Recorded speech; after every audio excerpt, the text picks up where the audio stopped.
Everybody say, Praise the Lord!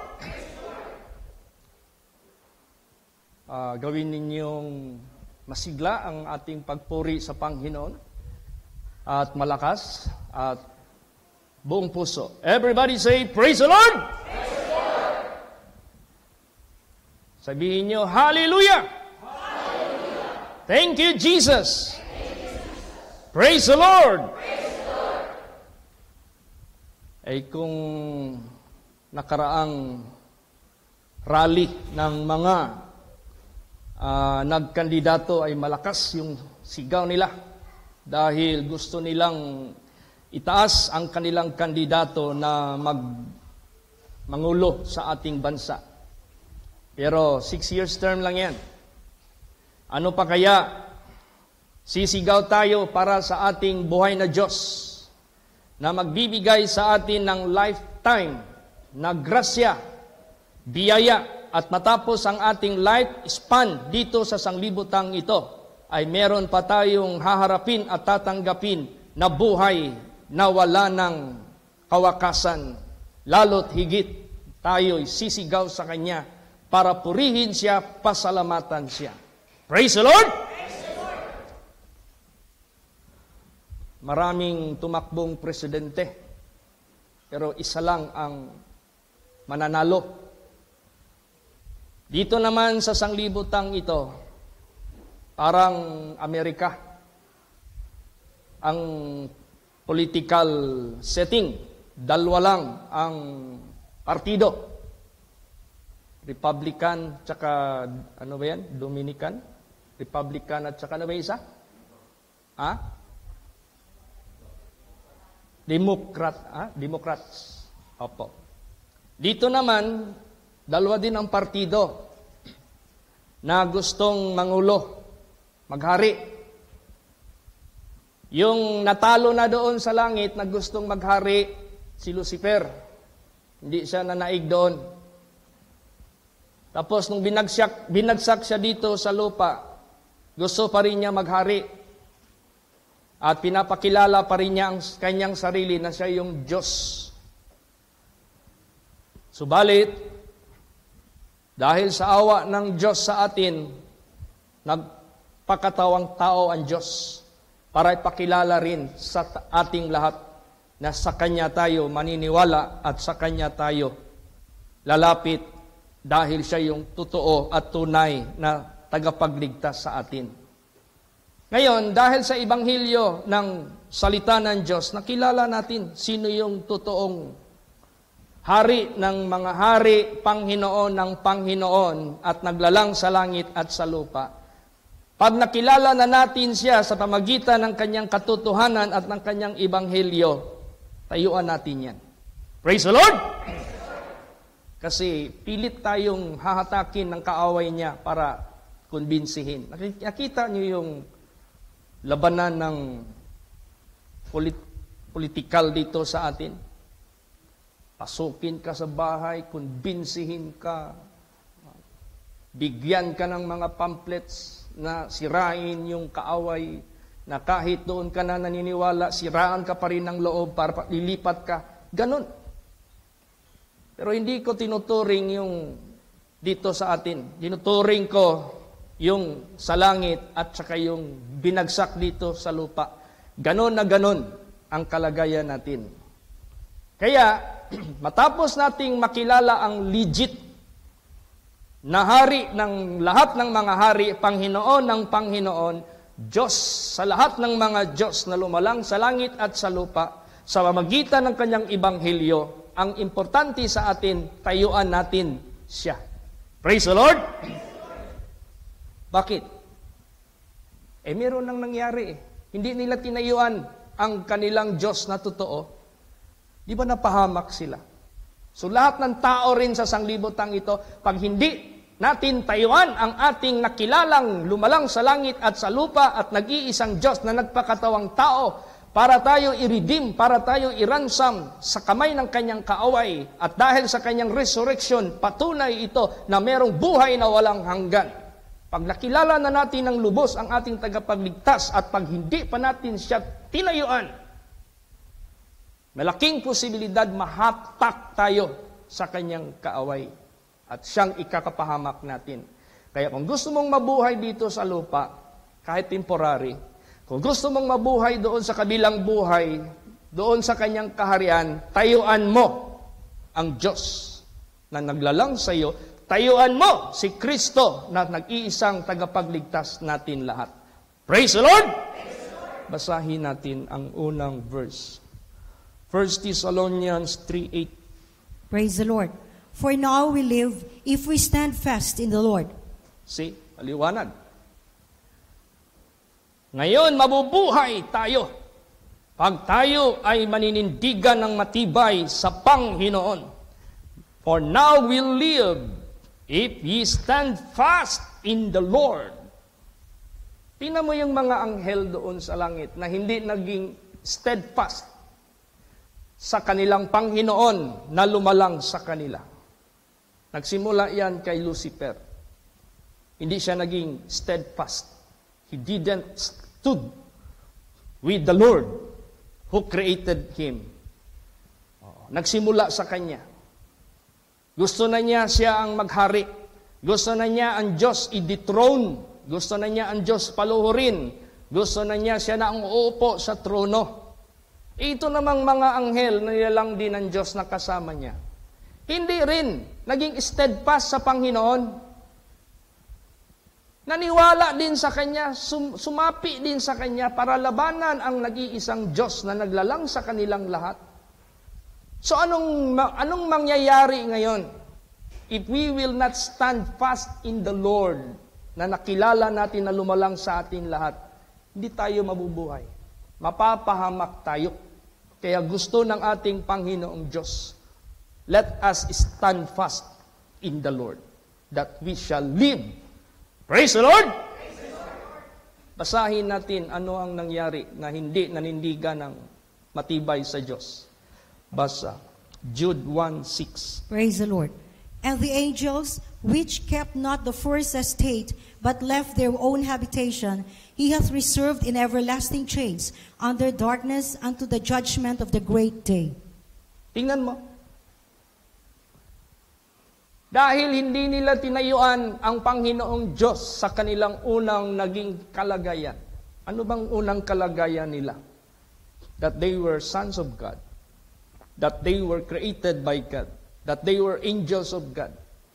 And they will have privilege to be with God in His kingdom without end.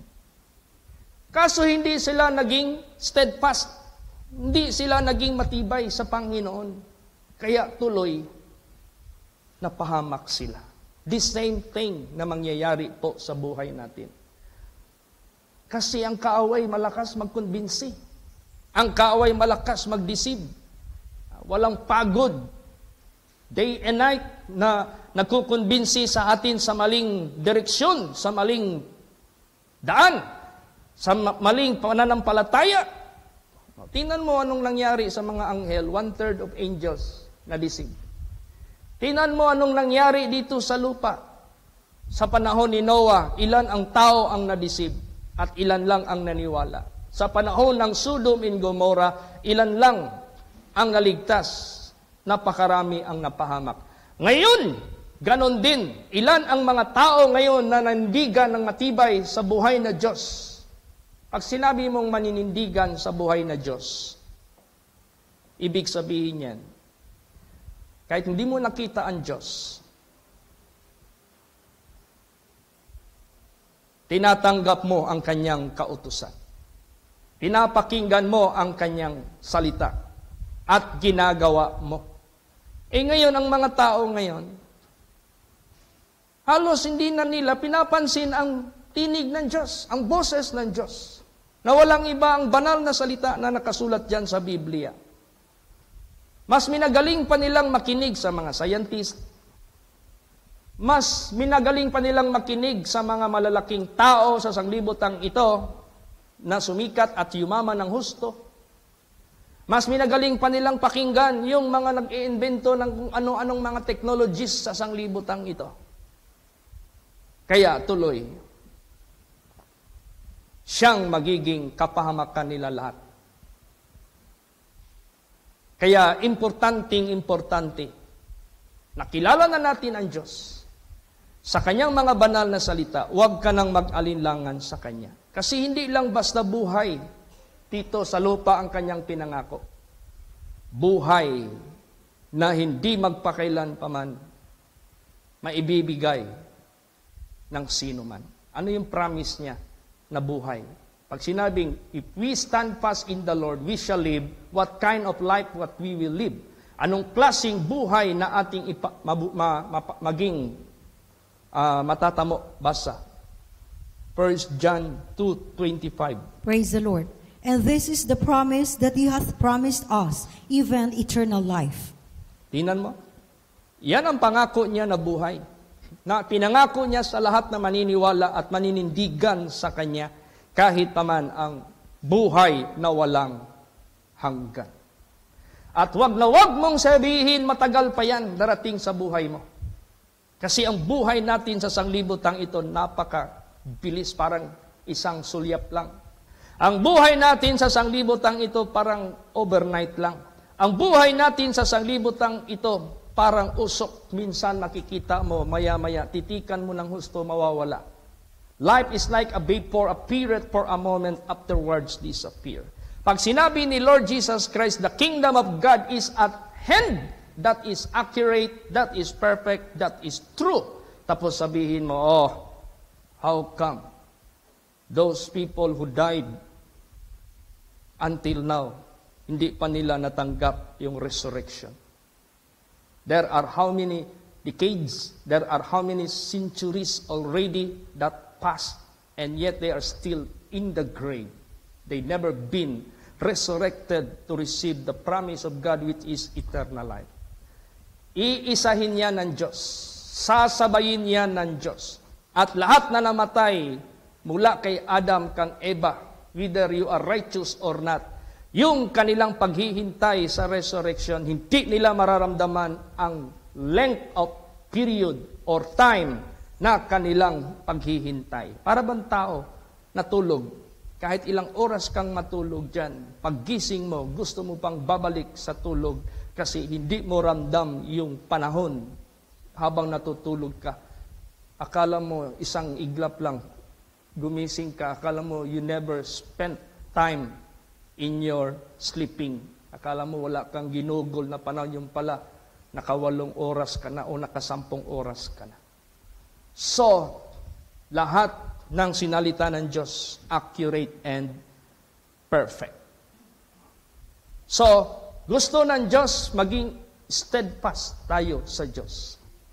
Gusto ng Diyos habang nabubuhay tayo sa sanglibutang ito, mabuhay tayo para kay Kristo. Praise the Lord!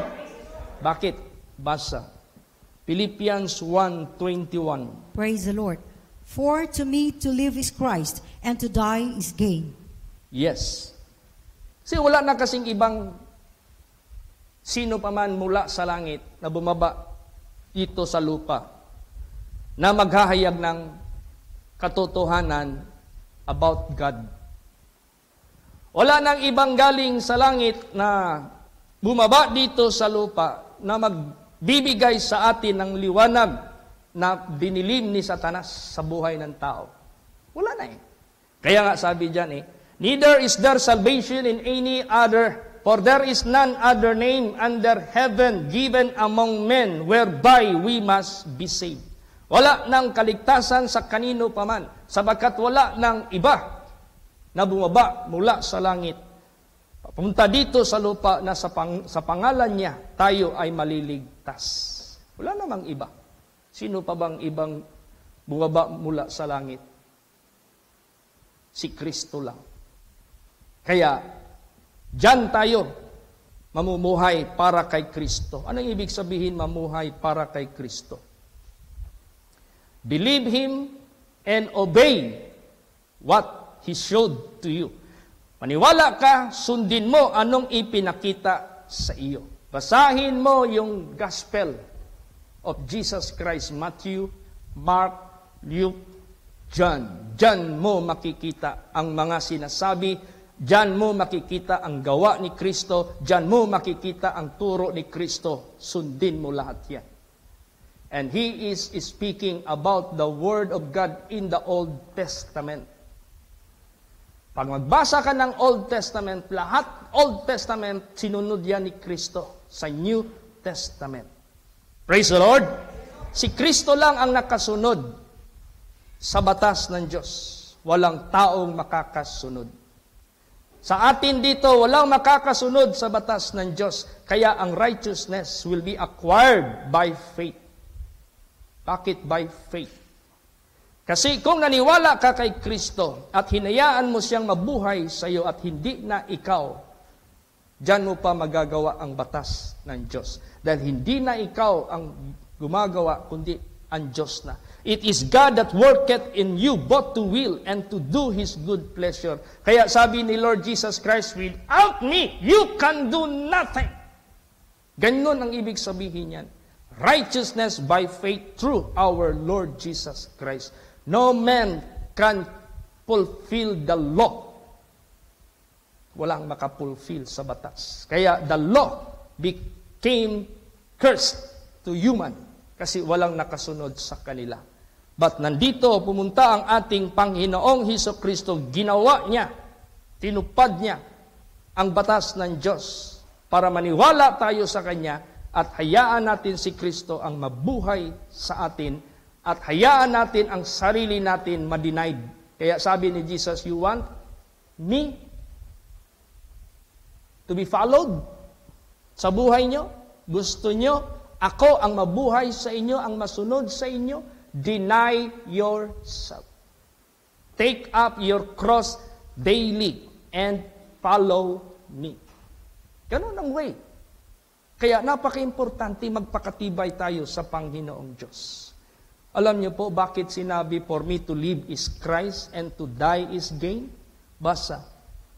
1 Timothy 4:8. Praise the Lord. For bodily exercise profiteth little, but godliness is profitable unto all things, having promise of the life that now is, and of that which is to come. Yan. Bakit gain if you live for Christ? Sinabi diyan, bodily exercise profiteth little. Alam niyo, bago lang ako nanood sa YouTube ng richest men in the world, yung pinakamayaman na tao sa buong mundong ito. Isa diyan yung hari ngayon ng Saudi Arabia. Si Salman. Pinakita yung yachts niya, pinakita yung airplanes niya, pinakita yung mga customized na mga Rolls Royce niya, na mga sasakyan na gold. Pinakita yung mansion niya, pinakita yung bathroom niya, pinakita yung lahat-lahat na super magnificent, super royal, lahat kung ano mang sabihin mo na term to describe the super na mga acquired assets niya. Kasi kamamatay lang ng kanyang papa na hari ng Saudi Arabia. Ilang taon yung papa niya? Maybe 85. Yun lang. 85 years mo lang pakinabangan ang mga kayamanan sa sanglibutang ito. That's why bodily exercise profiteth little. Bakit? Pinanganak ka sa sanglibutang ito, having nothing. Pagkamatay mo, wala ka ring madadala dito sa iyong naging buhay pa sa sanglibutang ito. Kaya sabi ni Job, naked I was born, naked I will face the Lord. I brought out nothing into this world, I carry out nothing out of this world. Life is like what? Grass that withers. All flesh is like the flower that fadeth. Ganun lang. Kaya bodily exercise profiteth little. Kunti lang. But the most important, if you live in Christ Jesus, meaning to say, you live godly. Because Jesus Christ brought God to the world. If you live for Jesus Christ, you live godly. Because Jesus brought God to us. Praise the Lord. And sinabi diyan, if you live godly, godliness is profitable unto all things. Having promised the life that now is, present time, and the life that which is to come, future. What are those things? Dalawa lang. Dito buhay natin sa lupa at buhay natin sa kabilang buhay. Meron tayong profit if you live godly. Yung inawit kanina, ano yun? Fear not for tomorrow. Huwag kang matakot anong magiging future mo dito sa lupa. Huwag ka ring matakot anong future mo mamaya doon after death dito sa sanglibutang ito. He is already there. Nandoon na siya. Nangunguna na siya. He prepared something for you here on earth. He prepared something for you up there. Hindi mo lang makikita. That's why you need to believe. To believe is to believe God, then you will see. Praise the Lord. You want to see the glory of God, the riches of God, the promises of God, you believe. Even though you do not see it. Maniwala ka kahit hindi mo nakita. Yan ang by faith, ibig sabihin ng Diyos. Praise the Lord. Kaya, if you live for Christ, meaning to say, you live godly. And if you live in godliness, profitable unto all things. May promise ang Diyos dito na hindi tayo pababayaan. May promise ang Diyos lalo't na doon sa kabilang buhay. Tapos pinakita doon ang mga businesses ni Salman. Isa doon, Starbucks. Kanya yan. Isa siya dyan na nagmamay-ari. Yung mga malalakas na negosyo. Sa Manhattan, marami siyang mga buildings doon. Sa England, marami siyang mga properties. Kaya nga lang, how long will you enjoy those things? And you cannot use it at the same time. Minsan mo lang yan mabibisitahan. Hindi mo yan masabay-sabay lahat. Kaya, life is so limited. Bodily exercise profited but little. Kunti lang. Kaya, you want to have gain, live for Christ. That is godliness. Now, ang tanong, how to live godly? How to live for Christ? Marami kasing mga tao, akala lang nila, basta lang sabihin nila ay ang Christian, okay na. Akala kasi ng mga tao, pag sinabi, I believe God, godly ka na. Akala kasi nila, if they believe Christ, disipulo ka na ni Kristo. No. Hindi ibig sabihin, if you look to Christ, you are automatically His disciple. No. You have to follow His example. And to follow His example is not a joke, because this can never be done by sight. But this only could be done by faith. Praise the Lord! Kasi hindi mo nakikita yung sinusunod mo. Pag meron kang faith sa Kanya, then you are candidate na makasunod sa Diyos. Pero kung wala kang faith sa Kanya, it is impossible for God to be pleased. Hindi mo talaga siya mabigyan ng kalugod-lugod. So how to live for Christ and how to live godly. Basa, John 8:31. Praise the Lord. Then said Jesus to those Jews which believed on Him, if you continue in my word, then are you my disciples indeed. Ayan. Tingnan mo. Paano natin malaman that you are human being? Kumakain ka ng pagkain, siyempre. Hindi ka naman bato. Hindi ka naman dead things sa sanglibutang ito that you don't need any food. So, makilala na human being ka, ay kumakain ka. Ganon din, makilala ka na believer of God ka, godly ka, or disciple or follower of Jesus Christ ka dahil nagpapatuloy ka sa Kanyang banal na salita. If you do not have this kind of life na nagpapatuloy sa banal na salita ng Diyos, you can never be one of His disciples. You can never be called godly. Hindi pwede. Bakit? Anong nagbubuhay sa tao? Pagkain. Sa ating pagkaanak ng Diyos, anong nagbubuhay sa atin? Salita niya. Praise the Lord! Yan lang yung nagbubuhay sa atin. Ang salita ng Diyos. Yan yung nagbibigay sa atin ng spiritual strength na ma-resist natin ang kasalanan. Yan yung nagbibigay sa atin ng wisdom to understand His will. Yan yung nagbibigay sa atin ng understanding to depart from evil. So, mariretain mo yung life which is godly if you continue in His Word. Praise the Lord. Patuloy ka talaga sa banal na salita ng Diyos. Never stop it.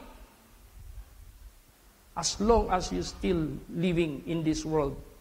And that Word of God will continue even up there in heaven. Praise the Lord. Kaya, hindi sabihin mo Kristiyano ka, wala kang simba-simba. Kristiyano ka, wala kang pake sa batas ng Diyos. Kristiyano ka, wala kang pagpapatuloy sa kanyang banal na salita. Hindi yan. Kaya, i-prove natin sa sanglibutang ito na itong Word of God, tinitreat natin ito more than necessary food. Mas higit pang importante kaysa mahalagang pagkain sa sanglibutang ito. So, you want to be godly, you want to be follower of Jesus Christ, which is being called disciple.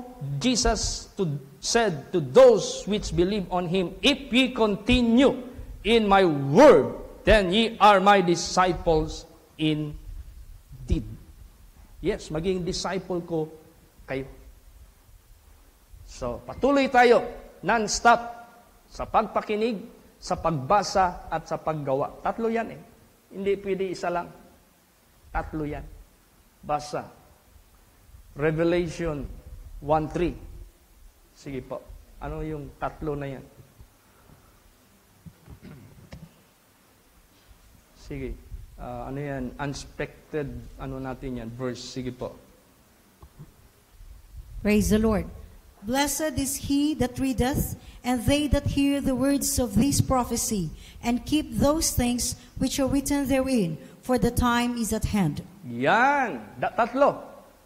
Blessed is he that readeth, blessed is he that heareth, and blessed is he that keepeth the book of this prophecy, because the day is at hand.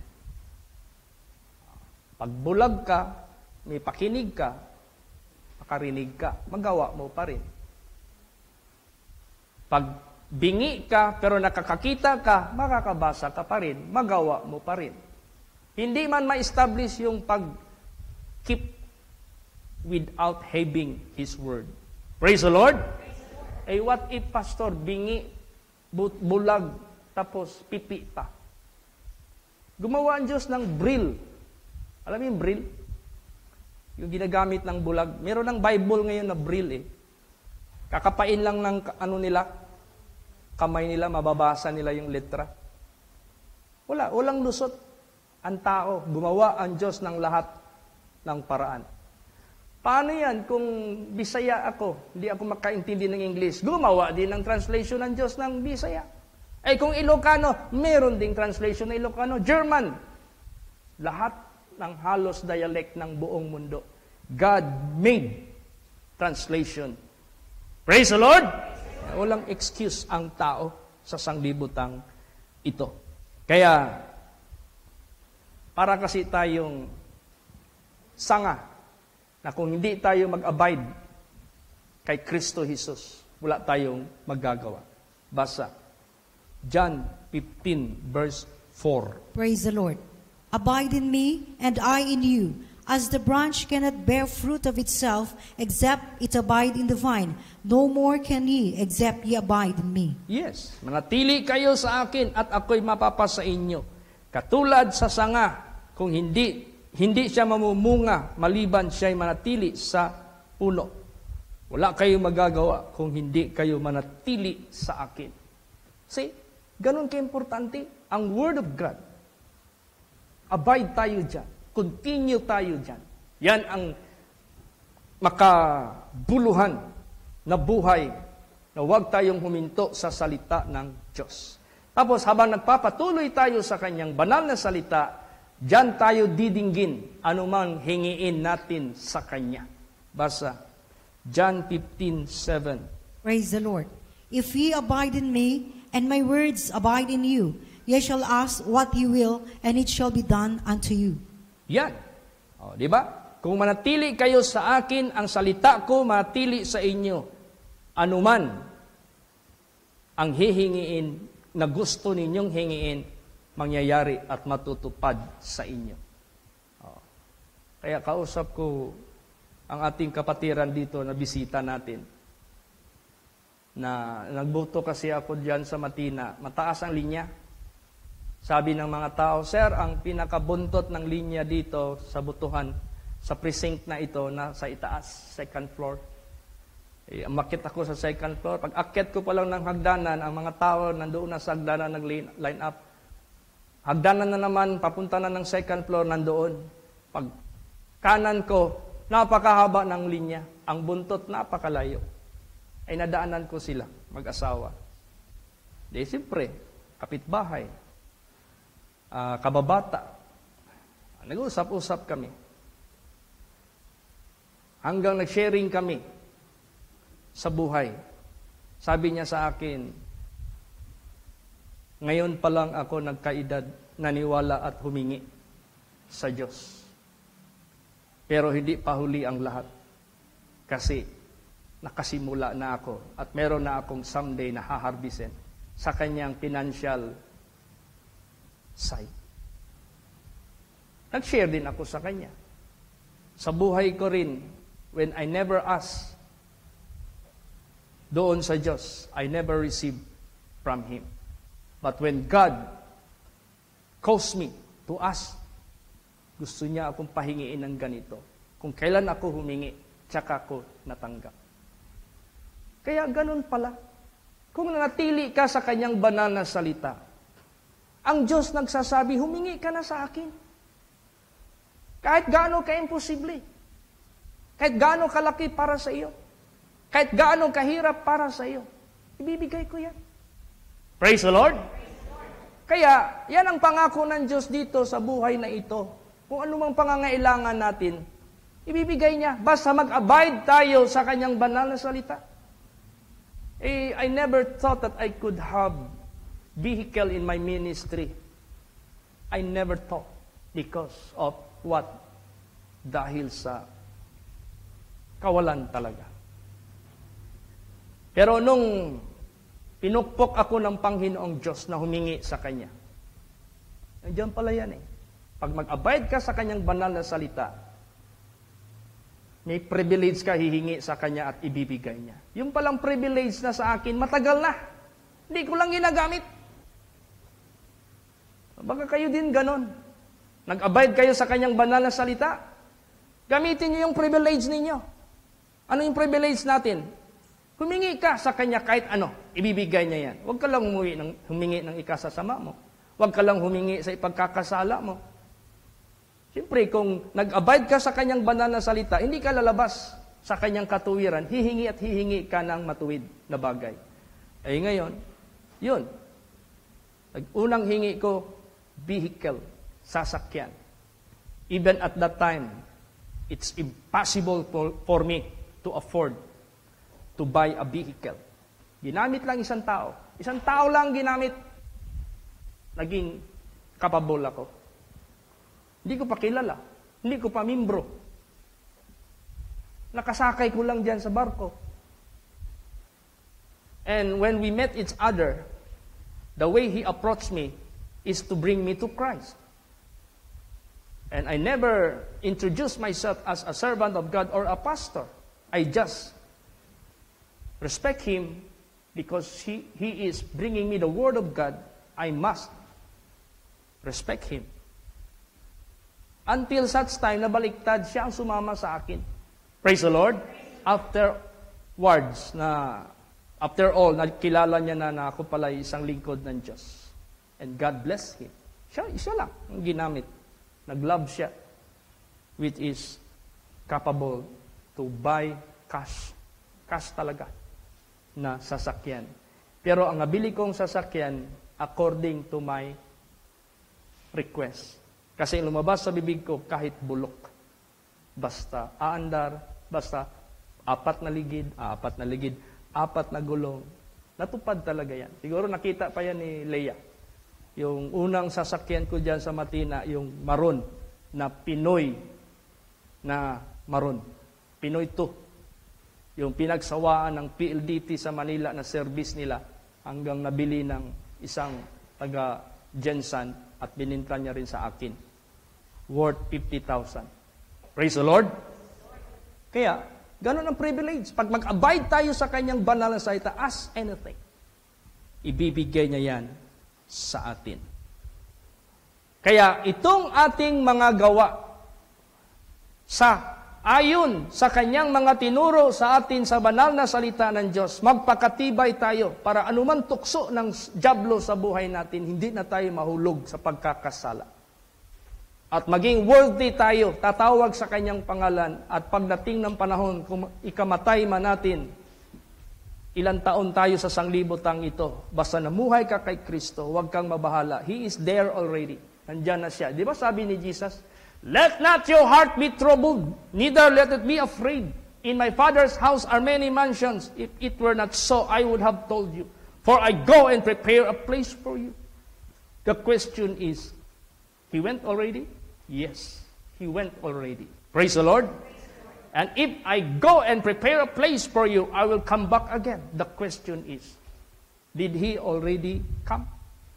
Pumunta na ba siya dito? That is the most awaited for all believers of Christ. Praise the Lord. And that is anytime. I will come back again. So that I will receive you unto myself. Kailan darating yan? Sa first stage of coming of Jesus Christ in the clouds, those who died in Christ Jesus shall rise first and meet Christ in the clouds. And those who are still living, who live in godliness and in holiness and in righteousness, in a twinkling of an eye, you will be changed from corruptible body into incorruptible body. Then you will be going up to meet Christ. Yan yung pagkuha niya. And if I come back, I will receive you unto myself. And where I am, there ye may be also. Praise the Lord. Ano ibig sabihin yan? Pag nakasama ka sa first resurrection, pag nakasama ka sa rapture, makasama ka lang sa first resurrection kung namuhay kang banal at matuwid ayon sa kanyang kabanalan, ayon sa kanyang katuwiran, at ikinamatay mo. That is considerable as you died in Christ Jesus. You will rise first at His coming in the clouds. And those who are still living, buhay pa, namuhay na banal at matuwid, namuhay para kay Kristo, namuhay na godly, in a twinkling of an eye, you don't need to die anymore to change your body. But God will cop up. Huhulihin ka ng Diyos pataas. So sinabi ni Paul, in a twinkling of an eye, we shall be changed from corruptible into incorruptible. Automatic yan. Yung sinabi niya, where I am, there you may be also. Pag nandyan ka na kay Kristo, wala ng power yung second death sa iyo. Saved ka na forever. Magpunta man si Kristo dito sa lupa for millennium years, kasama ka rin. Praise the Lord. For where I am, there ye may be also. Tandaan niyo yan. Pagtapos ng final judgment ng buong sanglibutang ito, yung i-resurrect niya lahat, general, at hatiin niya yung mga goats, mga sungayan na laging lumalaban sa kanya, left side. Yung mga sheep na masunurin sa kanya, right side. At yung mga masamang espiritu, isasabay na niya lahat. Doon sa mga goats, isang lugar lang sila. Yung mga sheep, isasabay niya rin lahat. Papunta sa kanyang kariyan. Then there will be end of the world. Wala na ito. This will be burned. There will be a new earth and a new heaven. Praise the Lord. Kaya, if you live for Christ, it's gain. Mayroong pangako ang Diyos dito, hindi kanya pababayaan. At may pangako ang Diyos doon sa kabilang buhay. So what is the conclusion? Basa. 1 Corinthians 15:58. Praise the Lord. Therefore, my beloved brethren, be ye steadfast, unmovable, always abounding in the work of the Lord, for as much as you know that your labor is not in vain in the Lord. Yan. Kaya mga kapatid, minamahal na kapatid, magpakatatag kayo, hindi makilos, at laging sumasagana sa gawain ng Panginoon. Yamang nalalaman ninyo ang inyong mga pagpapagal, hindi maging walang kabuluhan dyan sa Panginoon. Ibig sabihin yan, anumang ginawa mo dito sa sanglibutan, ang ginawa mo lang para kay Kristo ang mapapakinabangan. Ang lahat na ginawa mo na hindi para kay Kristo, hindi mo yan mapapakinabangan. It will not follow you up there. But that will be the witness against you to be condemned. Kaya, huwag tayong maghimagod sa paggawa para kay Kristo, para sa Panginoon. Praise the Lord! Huwag maghimagod. Patuloy tayo hanggang sa kawakasan ng ating buhay. For me to live is Christ, and to die is gain. Yun nga, yung nag-prayer ako doon sa Alab. May mga misis doon na kaharap ko. Isa doon yung mother-in-law ni Sister Cha. Bago ako umalis, nag-ask ako sa kanila, anong prayer na gusto nyong i-pray ko sa inyo? Sabi ng isang asawa. Yung husband ko, Pastor Chit, gusto kong mabago kasi laging naglalasing araw-araw. Ano palang trabaho ng husband mo? Bakit marami siyang pera? Hindi. Ano lang siya, yung hurnal. Makapera siya ng 400, malaki na yon. Siguro yung 100 o 200, ibili niya ng alak, panglasing. Ang laking kabawasan na yon sa pamilya. Sige, ikaw din, Mrs. Anong ipapray mo? Classmate yung husband ko ng husband niya. Pag sinabing classmate, pareho sila ng problema. Adi nagpray ako, Lord Jesus, tawagin mo sila. Baguhin mo sila. Palayain mo sila sa kapangyarihan ng kadiliman. Palayain niyo sila sa kapangyarihan ng kasalanan. Kasi si Lord Jesus Christ lang makapalaya sa kanila. Praise the Lord! Kaya mag-i-schedule tayo ng krusada doon. Si Lord Jesus Christ dadalhin natin doon. Sino pala si Jesus Christ? In the beginning was the Word, and the Word was with God, and the Word was God, and the Word which was God became flesh, and dwelt among us, and we beheld His glory as of the glory of the only begotten Son of God. Praise the Lord! Dalhin natin si Kristo by the Word of God. Magkrusada tayo doon. Praise the Lord! Kaya itong speaker dito, habang di pa tayo nakakabili ng outdoor speaker, kasi itong speaker dyan, side by side na nakapatong, may holder, tanggalable yan eh. Kaya yan ang isip kong tanggalin ko yan pag magpunta ko doon, dalhin natin yung amplifier natin, yun ang gamitin natin sa krusada. Kasi meron na tayong venue doon na nakita ko na malaking auditorium. Let us just get permit from the barangay captain. Diyan tayo magsisimula. Sabi ko, imbitahin nyo yung mister ninyo, magkrusada ako dito. Let's pray for that. Ganon. Kaya, pag yan ay napalaya na, tayong lahat galing sa kalasingan, tayong lahat galing sa sugal, galing sa luto, galing sa lahat ng mga sugal sa sanglibutang ito. Kaya hininto ni Digong yung isabong. Maraming complain eh. Presidente, ang aming husband nawala. Ilan ba yung sabongiro ang nawala? Marami yun. Presidente, ang aming Husband na laging nag-iisabong ang sweldo niya, ubos sa sugal. Umuwi ng bahay kahit 1 kilong bigas, 1 kilong isda, walang nadala. Sabi ng presidente, pag itong issue na ito, mapatunayan ko ito, magpapadala ako ng investigating team. Napatunayan man totoo. Ito ang isabong. Praise the Lord! Kahit ilang billion ang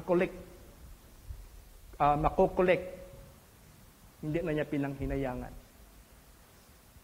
Kaya sa buhay natin, namulat na tayo. Kung mamuhay kang banal, ano man yung naliwanagan ka na mali pala yung mga bagay, huwag mo nang balikan yan. Praise the Lord! Mamuhay ka na merong freedom. Na nandyan ka na sa kamay ng Diyos. Basahin natin yan. Galatians 5:1. Praise the Lord. Stand fast therefore in the liberty wherewith Christ had made you free, and be not entangled again with the yoke of bondage. Yan, manindigan ka na. Siguro ito si Sister Leia, nakita niya siguro ako noon. Lasinggo din ako dyan sa Santo Niño. Isa rin ako dyan ng mga kabataan noon. Naglalasing. Nagsusugal. O yeah, kapitbahay ko yung mga kapitbahay dyan. Piat-piat na yun. Pagtapos ng piat-piat, pag sinong nanalo, mag-blow out ng inumin. Tapos kulang yung inumin, maglikit-likit na yun ng marijuana. So, ibig sabihin yan, pinalaya ka na ng Diyos dyan. Huwag ka nang bumalik. Kaya, since 1983, hanggang ngayon, wala kahit isang patak ng beer dumaan sa dila ko. Since 1983, walang kahit isang stick ng sigarilyo umusok sa ilong ko.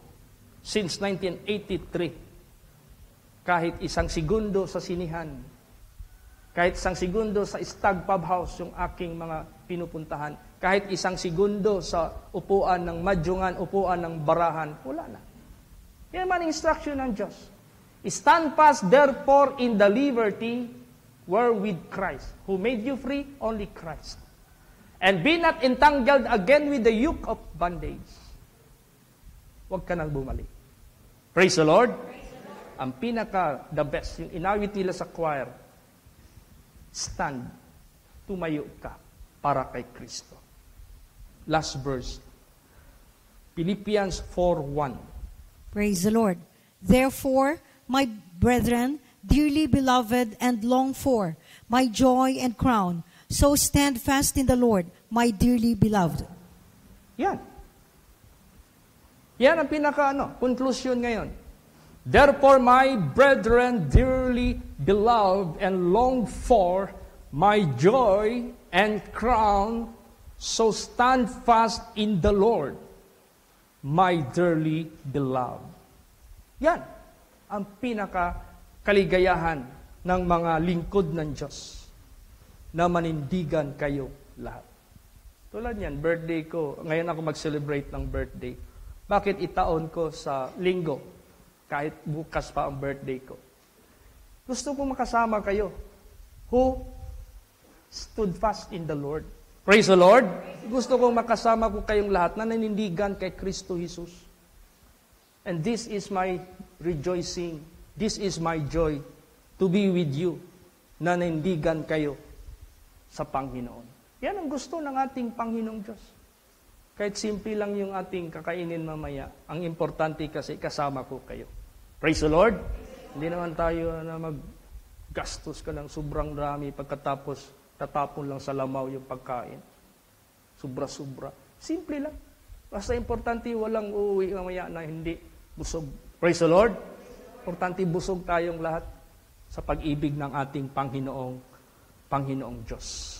Kaya, mga kapatid, let us live for Christ, because if we live, we shall live. If we stand fast in the Lord, we shall live. Mabubuhay tayo.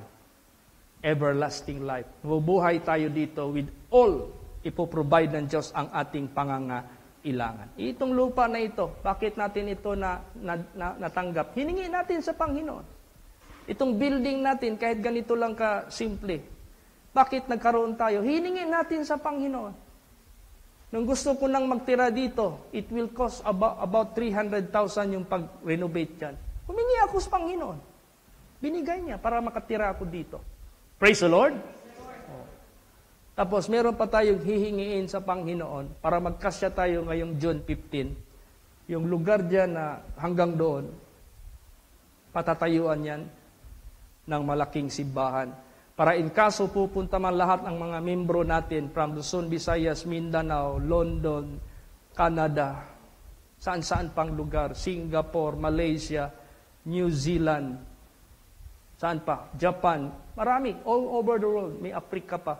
Kung sino man yan, saan man sila, at least kung magpunta sila dito, meron silang lugar. How good and how pleasant it is that dwell together in unity. Pastor, mahal ang materialis ngayon. It is not time for us to erect big church in that place. It doesn't matter how high is the materials. It doesn't matter. Faith that matters. Praise the Lord. Faith is the victory that overcomes high prices. Faith is the victory that overcomes difficulties. Faith is the victory that overcomes whatever nandito sa sanglibutang ito na maghatid sa iyo sa kapahamakan. Kaya, let us have the faith. Ang ating pagiging steadfast sa Panginoon, by faith lahat yan. Kaya, tayong lahat gagawa sa kanyang kalooban by faith. How? Siya ang magdidikta, siya ang mag-guide sa ating gagawin lahat. Hindi niya tayo papahintulutan mahulog sa kamay ng kaaway. Praise the Lord!